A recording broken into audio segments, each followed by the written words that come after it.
Milestone স্কুলে বিমান দুর্ঘটনায় নিহতদের স্মরণে 1 মিনিট নীরবতা পালন করা হয়। বাংলাদেশ ও পাকিস্তান উভয় দলই কালো ব্যাচ পরে মাঠে নামে। মিরপুরে দ্বিতীয় টি-20তে ব্যাটিংয়ে নেমে বিপদে পড়ে বাংলাদেশ। পাকিস্তানের বিপক্ষে দ্বিতীয় ওভারেই ভাঙে ওপেনিং জুটি। নাঈম শেখ 7 বলে 3 রানে আউট। পঞ্চম ওভারে অধিনায়ক লিটনও হতাশ করলেন। তার সংগ্রহ 9 বলে 8 রান। ওই ওভারেই রান আউটের শিকার হয়ে তাওহিদ হৃদয় আউট শূন্যতে। ওপেনার পারভেজ ইমন 14 বলে 13 রানে বিদায় নেন। পাওয়ার প্লের 6 ওভারে টাইগাররা তোলে 4 উইকেটে 29 রান। চরম ব্যাকফুটে বাংলাদেশ দল।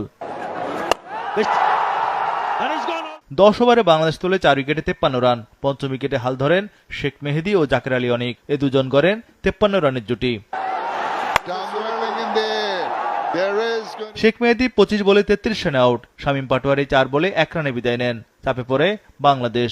16 ওভার পার হলেও দলের স্কোর 100-র নিচে। তবে একাই লড়াই করেন জাকের আলী। 46 বলে 50 তোলেন এই ডানহাতি। এতে রানের চাকা সচল হয় টাইগারদের। শেষ পর্যন্ত 20 ওভারে 133 রানে অল আউট বাংলাদেশ। জাকের আলী 48 বলে 55 রানে আউট। বাংলাদেশের ব্যাটিংয়ে 120 বলের মধ্যে 61টি ডট বল ছিল। 134 রানের টার্গেট দিয়ে শুরুতেই পাকিস্তানকে চাপে ফেলে বাংলাদেশ। প্রথম ওভারেই উইকেট শিকার করে টাইগাররা। সাইম আইয়ুব 1 রানে রান আউট। শরীফুল বিদায় করেন মোহাম্মদ হারিসকে।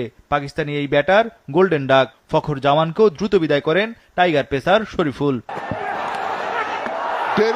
পাকিস্তানি ওপেনার ফখর আউট 8 বলে 8 রানে। 14 রানে পাকিস্তানের 3 উইকেট পতন। চরম বিপদে সফরকারী দল। সব মশার বিরুদ্ধে সুরক্ষা দিতে এলো বসুন্ধরা এক্সট্রিম অ্যারোসল। মশার বিরুদ্ধে এক্সট্রিম সুরক্ষা। পঞ্চম ওভারে তানজিম সাকিবের জোড়া উইকেট শিকার। এতে ম্যাচের লাগাম বাংলাদেশের হাতে। হাসান নওয়াজ 6 বলে 0 রানে out. Mohammad Nawaz golden duck.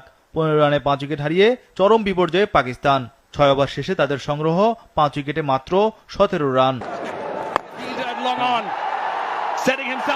অধিনায়ক সালমান আগা 23 বলে 9 রানে বিদায় নেন। 10 ওভারে পাকিস্তান তোলে 6 উইকেটে 32 রান।